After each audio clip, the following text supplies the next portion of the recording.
मानवता हमें सिखाती नारी का सम्मान करो, ये सृष्टि की जननी है, मत इनका अपमान करो। जन्म हमें देकर नारी माँ का फर्ज निभाती है, रूप बहन का लेकर आई नारी भाई हमें बनाती है।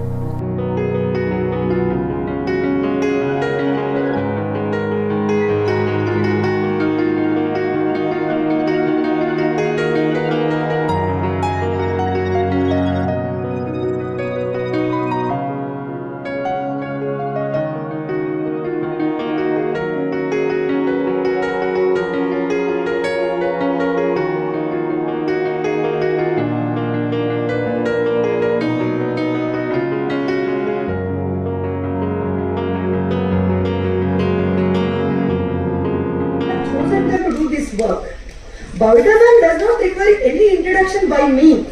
अब मैम के साथ जाते हैं तो मैम एक फायर ब्रांड है, उनका जो उज्ज्वल जाज्वल्यमान शक्ति है ना आजू बाजू में दिखता रहता है। और मैम की तपस्या इतनी घनी है, इतनी बड़ी भी है, जो भी 15-20 साल के अंदर जो हाउसकीपिंग हो, मंत्री हो, कोई भी महिला हो, they know। And I am telling you this, we as Sharda University Agra are more blessed। Rotary club एक ऐसी संस्था है जिसमें एक समय पर मेन विमेन को अलाउ नहीं करते थे क्लब में आना। ये 1905 में स्टैब्लिश हुई एक संस्था भी 4 परेशान कर देते हैं। मुझे लगता है कहीं ना कहीं हम इसकी जिम्मेदारी भी हम महिलाओं के ऊपर आती है कि हम अपने बेटों को, अपने घर में जो हमारे बेटे हैं, जो पुरुष हैं, उनको कैसे सेंसिटाइज करें महिलाओं के लिए, कि कल को आप जाएंगे स्कूल में तो आपकी जो साथ में बेटियां पढ़ रही होंगी उसका मान सम्मान कैसे रखना है। आप ऑफिस में काम कर रहे हैं तो आपको कभी रिडिक्यूल नहीं करना है महिलाओं को। कई बार होता है महिलाएं अपने घर को भी बहुत महत्व देती हैं, तो वो कई बार मीटिंग छोड़ते वक्त कहती हैं कि मेरे घर में मेरी जरूरत है। क्योंकि जब आप देखिए आपके घर में अगर बच्चा कोई परेशान है या बुजुर्ग कोई परेशान है, दोनों हस्बैंड वाइफ अगर वर्किंग है, तो अगर उस दिन किसी को छुट्टी लेनी होगी तो कौन लेगा? वाइफ लेगी, महिला लेगी। कोई बुराई नहीं है, पर वही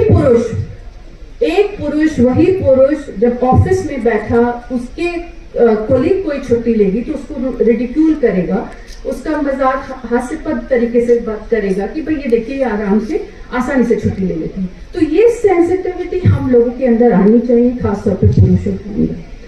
और भारत को भी स्त्री की संज्ञा दी गई है, भारत माता बोला जाता है।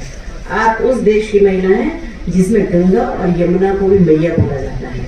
ठीक है, यहाँ जितनी गंगा और यमुना की उनको भी जितनी भी हमारी नदियां हैं सबको स्त्रियों के नाम पर उनके नाम रखे गए। ये तो आप सब जानते हैं ना।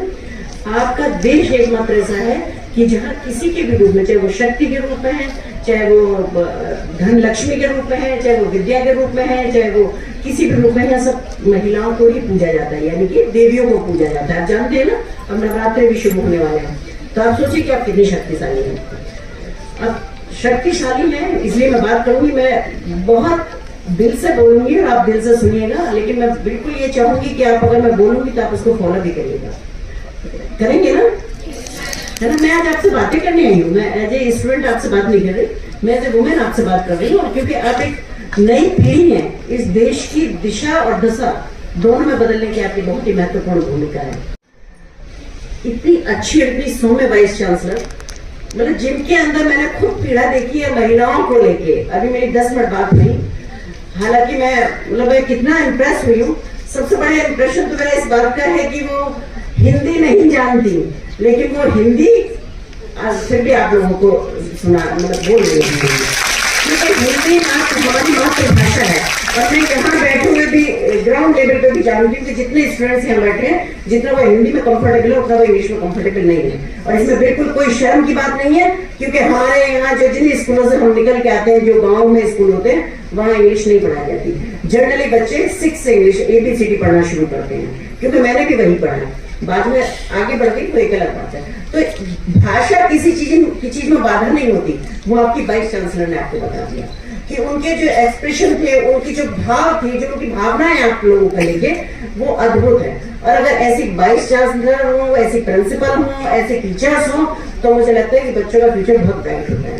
अंतर्राष्ट्रीय महिला दिवस पर आज हम लोग एकत्रित हुए हैं, लेकिन ध्यान से सुनिएगा बच्चों, क्योंकि ये भी मैंने बहुत बड़ी बदलाव की एक बयान चला दी है और ये चलेगी और आपके माध्यम से भी चलेगी और चल भी चुकी है। आप ये बताइए कि आपका एक दिन हो सकता है क्या? जितनी बच्चियां बैठी हैं, आप सिर्फ एक दिन के लिए है कि आपको एक दिन ही रेस्पेक्ट किया जाए? क्या चाहती हैं?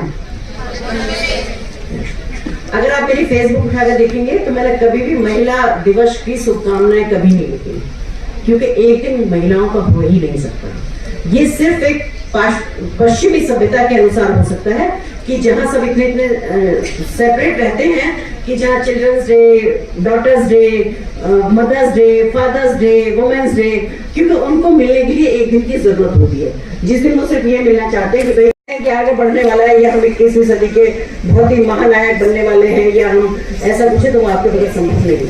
और ये सब इतने बड़े बड़े मंच, मुझे नहीं लगता कोई मंच ऐसा है जहां प्रधानमंत्री जी ने महिलाओं के बारे में नहीं बोला योगदान दे रही है, क्योंकि जितना महिलाएं अपना घर परिवार सब कुछ देखते हुए चलती हैं उतना कोई नहीं चल सकता। लेकिन बच्चों, क्योंकि आप एक जागरूक फैमिली से यहाँ बैठे हुए हैं, आपका जो परिवार है वो निश्चित रूप से आपके माँ बाप ने चाहा होगा कि आपको कॉलेज तक भेजा और यहाँ पढ़ाई के लिए उन्होंने भेजा, इतना लेके आपको यहाँ तक पढ़ाया। आप इस काबिल बने, यहाँ मैं आपके बहुत अच्छे भविष्य की कामना भी करती हूँ कि निश्चित रूप से आप कहीं न कहीं जागे अच्छे, क्योंकि आप एक अच्छे इंस्टीट्यूट में, और आपके जो टीचर्स हैं या आपके वाइस चांसलर हैं, आपके प्रिंसिपल हैं, मुझे लगता है कि बहुत अच्छी सोच के साथ आपको पढ़ा रहे हैं। जैसा भी मेरी मैडम से जागरूकता की लहर को इस तरह से आगे बढ़ाएं कि वो पूरा समुद्र बन जाए। कोई महिला नहीं रह पाए इस तरह की कि जिसको अपने अधिकारों के बारे में, या जिसको, जो भी मैं हमेशा कहती हूँ कि शहरों की जो महिलाएं हैं, एक संस्था है जिसका लायंस क्लब के बारे में भी अगर मैं बताना चाहूंगी तो मैं कह सकती हूँ कि बहुत विश्व की सबसे बड़ी ऑर्गेनाइजेशन है, वो विश्व की सबसे बड़ी संस्था है जो समाज सेवा के काम करती है। उसमें चाहे वो स्टूडेंट्स को लेके, चाहे वो गरीबों को लेके, चाहे वो कहीं आपदा आ जाए वहाँ भी हो, अगर वहाँ देखोगे तो फाइनेंशियली भी और फिजिकली भी वहाँ लोग अगर मिलेंगे तो वहाँ सबसे पहले लायंस के मिलेंगे, और लायंस से वहाँ इतनी फंडिंग होती है, तो वो एक अलग चीज है। मेरे मन में एक कसक है पहले से ही कि मैं महिलाओं के लिए क्या कर सकती हूँ, क्योंकि अभी भी जैसा माननीय प्रधानमंत्री जी कहते हैं कि 30% का आरक्षण महिलाओं के लिए होना चाहिए, मतलब होगा।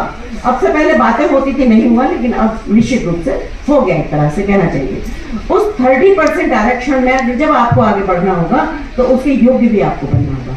आपको मतलब कि जो भी आप पढ़ेंगे, आप जो आप हैं, या आपके पीछे कहीं जान से भी आप आगे जाना पड़ेगा, क्योंकि जब हम मुख्य धारा में अपने आप को शामिल करना चाहते हैं और हमें नेतृत्व ऐसा मिला है कि हमें मुख्य धारा में शामिल होना चाहिए, तो उसके लिए थोड़ा सा हमें भी